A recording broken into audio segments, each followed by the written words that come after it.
Hello everyone, welcome to the study plus classes.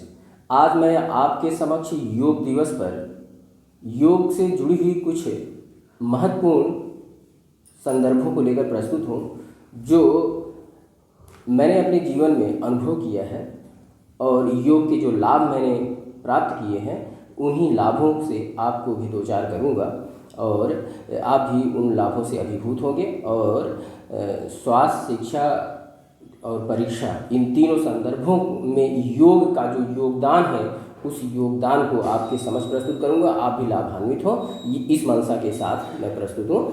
तो चलिए हम देखें और इस पर विमर्श करें। इस विमर्श को शुरू करने से पहले मैं सबसे पहले इस बात के लिए जो विश्व योग दिवस पूरी दुनिया में मनाया जा रहा है इसके लिए अपने यशस्वी प्रधानमंत्री श्री नरेंद्र मोदी जी को धन्यवाद ज्ञापित करूंगा कि उन्होंने 27 सितंबर सन 2014 को जब यूएन जनरल असेंबली में अपना संबोधन दिया तो उस संबोधन में आपने विश्व योग दिवस मनाए जाने के लिए एक प्रस्ताव पूरी दुनिया के समक्ष रखा और आपने ही यह प्रपोज किया था कि 21 जून की तिथि को पूरी दुनिया विश्व योग दिवस के रूप में मनाए, क्योंकि 21 जून को नॉर्दर्न हेमिस्फेयर में यानी उत्तरी गोलार्ध में सबसे बड़ा दिन होता है और उसी दिन दक्षिणी गोलार्ध में सबसे छोटा दिन होता है। तो ये दोनों ही बातों का जो भी पूरी दुनिया के यानी northern hemisphere as well southern hemisphere में बड़ा महत्व है। तो इस दिन को आपने चुना और पूरी दुनिया के समक्ष प्रपोज किया और आपके द्वारा जब प्रपोज ये किया गया तो दो प्रकरण था कि पूरी दुनिया ने ये देखा कि उस समय आप जो है व्रत में थे और व्रत में रहने के बावजूद भी आपने 15-18 घंटे उसी ऊर्जा के साथ काम किया जो सामान्य दिनों में ऊर्जा के साथ एक व्यक्ति काम करता है। आप अपनी उम्र के होते हुए भी जो ऊर्जा और जो उत्साह के साथ विश्व मंच पर आपने काम किया, 15-18 घंटे लगातार फुल एनर्जी के साथ सब जगह अपनी प्रस्तुति दी तो लोग अभिभूत हो गए। पूरी दुनिया ने देखा अच्छा योग का ही ये प्रमाण है कि नरेंद्र मोदी जी इतनी ऊर्जा के साथ 18-20 घंटे इस उम्र में भी काम कर रहे हैं। तो योग को फिर दूसरे उदाहरण और दूसरे पैमाने की ज़रूरत नहीं पड़ी पूरी दुनिया को। लोगों ने हाथों हाथ आपके प्रस्ताव को स्वीकार किया और जब 11 दिसंबर 2014 को जो है कि भारत के स्थायी प्रतिनिधि अशोक मुखर्जी जी ने ड्राफ्ट रिजोल्यूशन यूएन असेंबली में प्रस्तुत किया तो वहाँ पर 177 देशों ने 177 नेशंस ने इस प्रपोजल को जो है कि तत्काल रूप से समर्थन दिया और यह पूरी दुनिया में यानी यूएन जनरल असेंबली में यह पहला अवसर था कि ऐसे किसी प्रपोजल के लिए इतना भारी समर्थन जो है प्राप्त हुआ हो।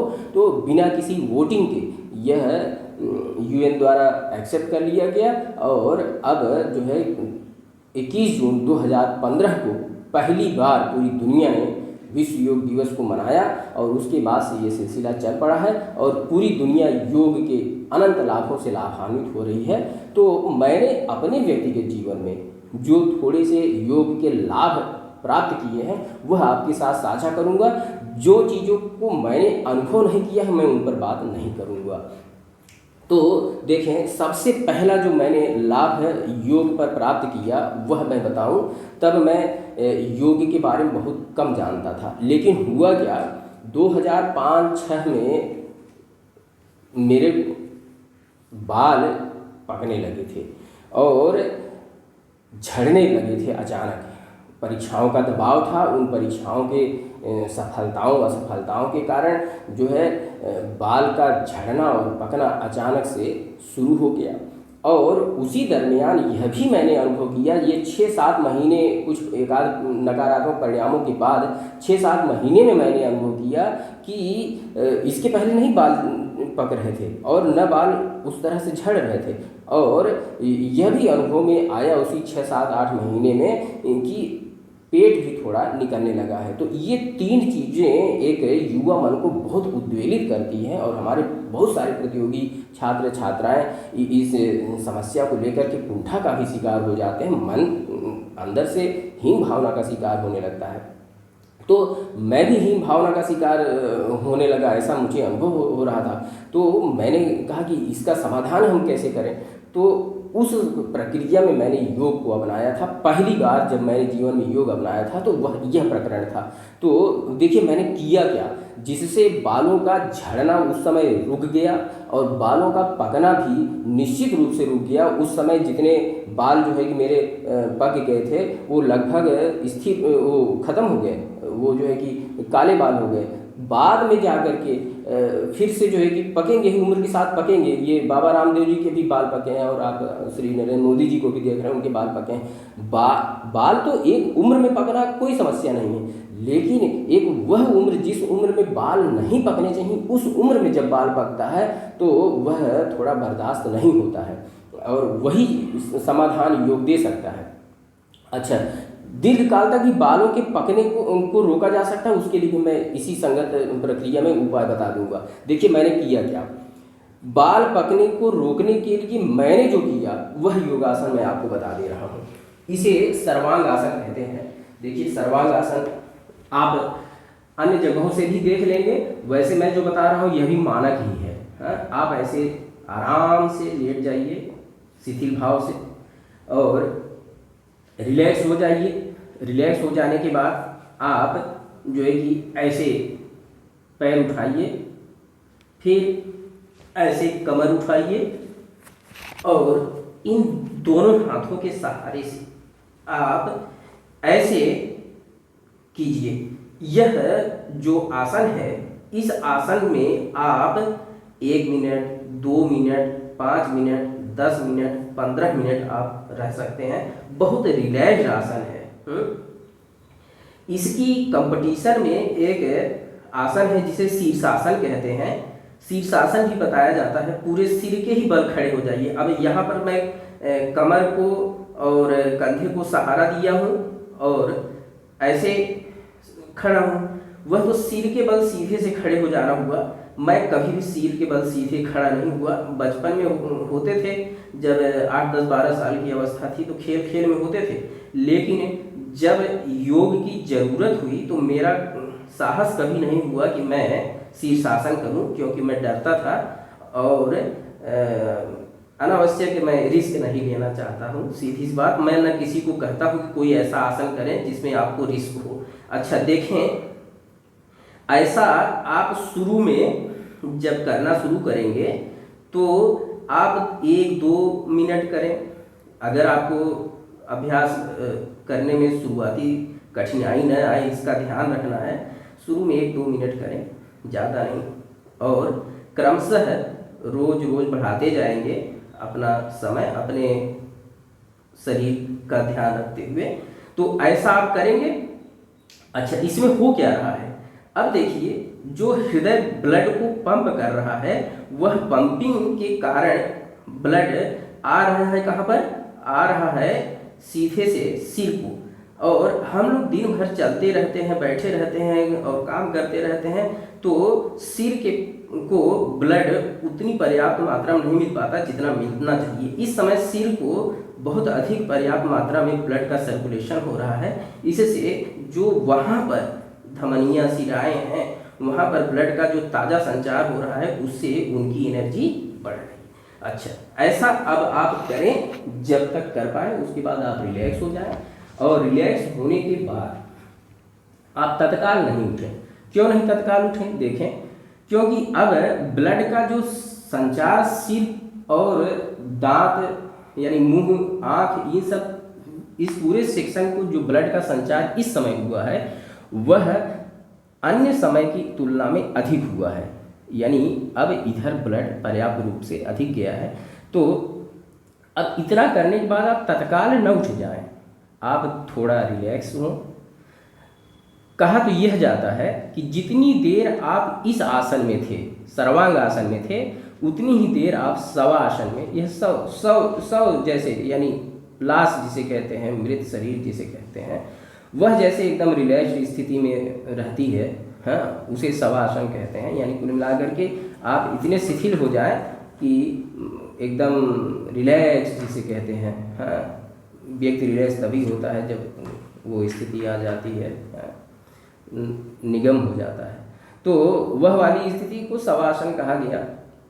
तो शवासन में भी कहा जाता है कि उतनी ही देर रहें जितनी देर आप सर्वांग आसन में रहें। मैं शीर्षासन से भी वही लाभ है जो सर्वांग आसन से है।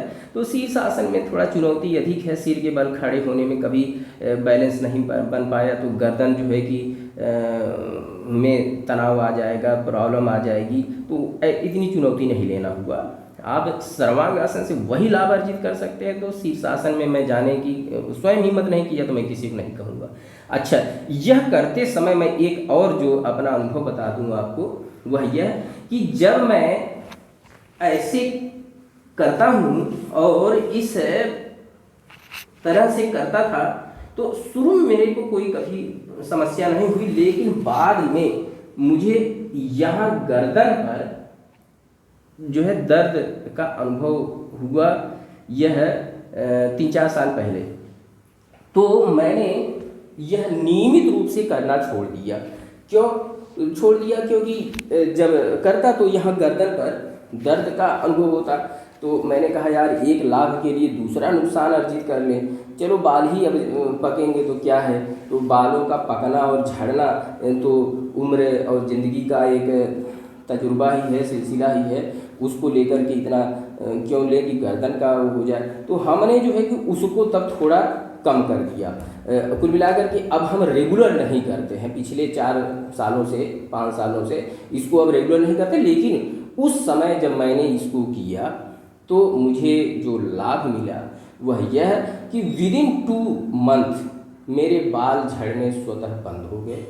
जो पके थे वे क्रमशः जो है कि 6 महीने 7 महीने में करता रहा, तो जो पके थे वो भी वापस चले गए। और जानते हैं आप जो है कि जड़ें जो है कि बढ़ती जाती हैं और उसको कट करते हैं, तो कट करवाने के बाद वो चीज़ें जो है कि गायब हो गई और सामान्य बाल हो गए। यह एक पहला लाभ। अच्छा, दूसरा, अब मैं आपको इसी समय पेट का जो वो था वह भी बता दें। देखिए, पेट जो बढ़ रहा है, उस समय मैंने पेट भी बढ़ रहा था तो मैं बहुत सोचा कि अब क्या करें, पेट का बढ़ना तो बिल्कुल मुश्किल है। मैंने दौड़ना शुरू किया। तो मैं अब जो है कि इलाहाबाद की सड़कों पर दौड़ता, तो सुबह जो है कि जूता पहन करके तो जो है कि पैर यहाँ एड़ियों में दर्द होने लगा। मैंने कहा यार, सड़क पर दौड़ करके मैं पेट कम नहीं कर पाऊंगा। और रोज़ मैं जो है कि सुबह 2 किलोमीटर दौड़ूं सड़क पर, यह हो नहीं पा रहा है। पार्क मेरे नज़दीक में था नहीं, तो मैं करूं क्या? तो मैंने बहुत शॉर्टकट तरीका जो है उस समय ढूंढा और बहुत अच्छा, क्या, देखिए, योग से ही ये। अब आप जो है कि पैर को चाहे इतना भी उठा लीजिए, कोई दिक्कत नहीं, 90 डिग्री ले लीजिए। उसके बाद आप ये इतना लाइए 45 डिग्री पर ला करके आप आराम से गिनतियाँ गिनिए, काउंट द नंबर्स। अगर नंबर काउंट करना चाहें तो 30 तक नंबर याद करें, नहीं तो इसी समय अगर आप ऐसा करने में मुश्किल अनुभव कर रहे हैं तो आप जो सिरहान, आप किसी बिस्तर पर हैं, मान लीजिए तख्त पर हैं, फोल्डिंग पर हैं, whatever is there with you, तो उसको आप पकड़ लें ऐसे सहारे के लिए, या आप ऐसे ही रहिए, कोई दिक्कत नहीं है। और इस स्थिति में आप ईश्वर को याद करिए। आप जो पढ़े लिखे हैं उसको याद करिए, जो अभी पढ़ के उठे थे उसको याद करिए, एक आध कोई पॉइंट, और ऐसे याद करके फिर रिलैक्स हो लीजिए। और फिर यहाँ जो है कि रिलैक्स होने के बाद फिर आइए, ऐसा जो है कि करिए, इतना जितनी देर रुक पाइए, फिर इतना, फिर ऐसे, फिर ऐसा सिलसिला यहाँ पर आपको रोकना है। यही यहाँ जब रोकेंगे तो यहाँ पर जो प्रेशर और स्ट्रेन तैयार होता है, उससे जो यहाँ की मसल्स हैं वो धीरे धीरे डाउन हो जाती हैं। और पेट जो है संतुलन में आ जाता है। यह तो इसको करिए। और जो पेट के लिए ऐसे ऐसे आप लगातार कर सकते हैं, कोई दिक्कत नहीं, बहुत आराम से। और ये एक पैर को, फिर दूसरे पैर को, फिर इसी पैर को ऐसे ऐसे घुमाइए, फिर ऐसे ऐसे घुमाइए। ये तो इस प्रकार से ये हो जो है कि किया तो पेट भी विदिन 2-3 मंथ गायब हो गया। और एक बहुत बढ़िया आसन जिसको बाबा रामदेव जी ने बताया है, और मैं आपको यह भी बताऊं कि बाबा रामदेव जी का भी मैं शुक्रगुजार हूँ, धन्यवाद करूँगा। आपने फ्री में शिविर अपना दिया मुझे, 5 दिवसीय शिविर पूरे देश को आपने फ्री में दिया करते थे 2013 में। तो उस फ्री वाले शिविर का, उस समय मैं उत्तराखंड में था, तो उसका लाभ मैंने अर्जित किया। हाँ, मैं भी दौड़ते हुए पहुंच गया, गर्मी की छुट्टी थी ही। हाँ, तो और अवसर निकाल लिया तो गया। तो 5 दिन का मैंने फ्री में आपका सानिध्य प्राप्त किया। और मैंने आपको बहुत नज़दीक से देखा, क्या प्रसन्न आपका बदन है, प्रसन्न चेहरा है। बदन माने चेहरा ही होता है। तो जो है कि आप की आभा देख करके मन बहुत प्रसन्न होता है। तो हमने जो है कि आपका स्मरण करते हुए बता रहा हूँ, बाबा रामदेव जी ने एक और बताया है। एक ये जो गांव में पहले चक्कियाँ और वो चलती थी, तो यह भी आप करें, इससे बहुत सारे लाभ हैं, बाबा रामदेव जी बताते हैं। तो उन लाभों में मैं एक अपनी तरफ से अनुभव के आधार पर जो बता रहा हूँ वह यह कि क्या बाबा रामदेव जी ने बताया है वह बाबा रामदेव जी ही उसके मानक है, मैं नहीं उसका मानक बन सकता। ये ध्यान रखते हुए आप मुझे सुनिए। तो मैंने जो अपने योग से व्यक्तिगत अनुभव है उसको मैं साझा कर रहा हूँ, ठीक है। तो बाकी तो उनका अपना है ही, है ना। तो इस तरह से जो चक्की पहले जांच चलता था गांव में, उसका जो है इससे ये कट प्रदेश जो है आपका एक्सरसाइज में आ जाएगा। इससे जो है कि आपके कट प्रदेश में जो चर्बी है वह कम होगी और आपको बहुत आराम मिलेगा। और जानते ही हैं, आपका कट प्रदेश जितना क्षीण होगा उतना ही आपका उन्नति ये होगा, और आपका ललाट पर जो है ऊर्जा दिखेगी और आपका मन प्रसन्न रहेगा।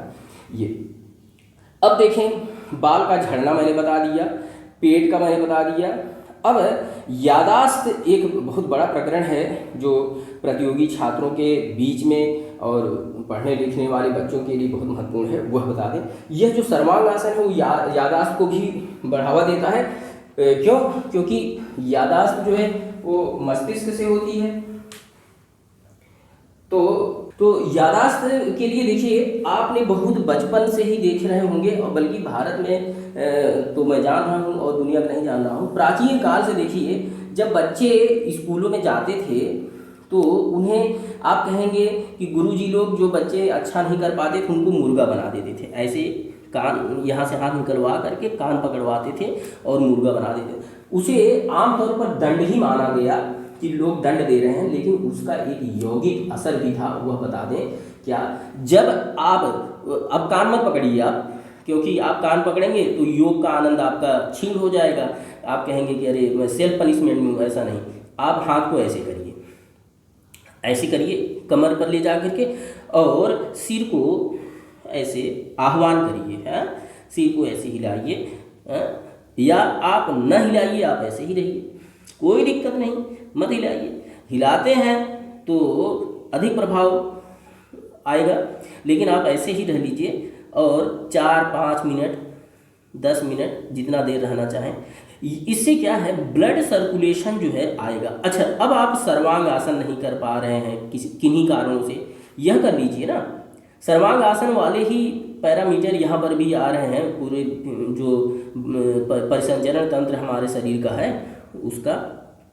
तो ब्लड जो है सर्कुलेट होकर के सिर को आएगा और आँखों को ब्लड आएगा, हैं, और जबड़े, दांत, ये सब, मुंह, ललाट, ये आपकी ललाट पर भी उस का प्रभाव पड़ेगा, ऊर्जा आपको दिखेगी और आपका जो है कि ये, उसके बाद आप आहिस्ते आहिस्ते, इसमें क्या है, आराम आराम से रिलैक्स होंगे, आराम आराम से ऊपर खड़े होंगे, और जो है कि अचानक से नहीं खड़े होंगे, क्यों, पूरा ब्लड जो है अचानक से ऊपर आप खड़े हो जाएंगे तो दिक्कत करेगा। आप आराम आराम से रिलैक्स होते हुए फिर बैठें।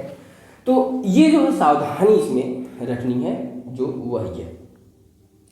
अच्छा, यहाँ पर एक और जो अनुभव मात्र से जुड़े हुए, सारे योग तो बताने का मेरा अधिकार क्षेत्र ही नहीं है, जो जीवन के अनुभव है मात्र वही बताऊंगा।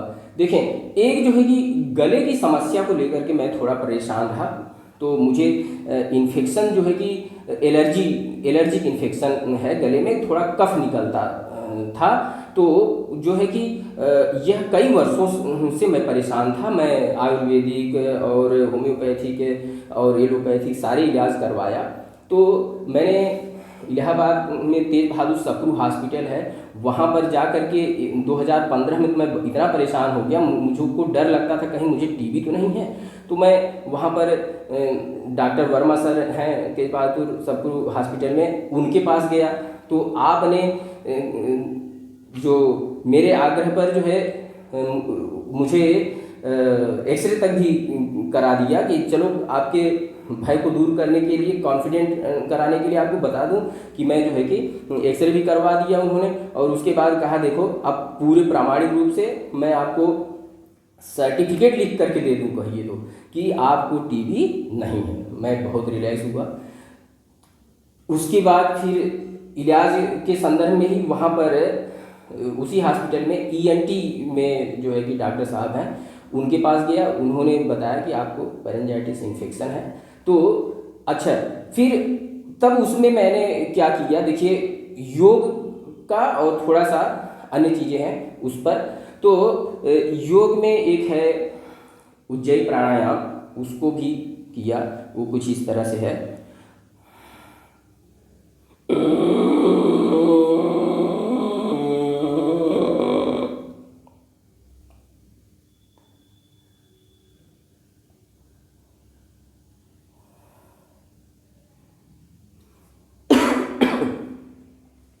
इस योग में उज्जयी प्राणायाम करते समय गले में यहाँ आती है पूरी खिंचाव, और उस खिंचाव के कारण आपको कभी ऐसा थोड़ा अनुभव होगा जैसे कि खांसी जैसी हल्की सी आ सकती है, जैसे अभी आई मुझे। यह जरूरी नहीं कि हो ही, हाँ, ये अक्सर नहीं होती है, लेकिन आज आ ही गई। तो आप जो है कि लंबी ऐसे खींचेंगे, गले में खराश को बनते हुए गले में आवाज़ बनेगी।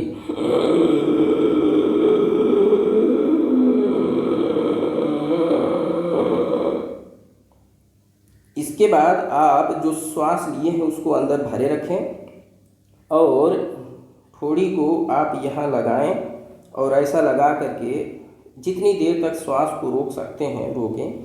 यह देखिए प्राणायाम का भी हिस्सा बनता है कि आपने श्वास को अपने अंदर लिया और श्वास को अपने अंदर स्थान दिया। जितनी देर तक आप ऑक्सीजन को अपने अंदर रखते हैं उतना ही आपके लिए लाभकारी है। उसके बाद आप जब रिलैक्स होइए और ऐसे आइए और श्वास को रिलीज करिए।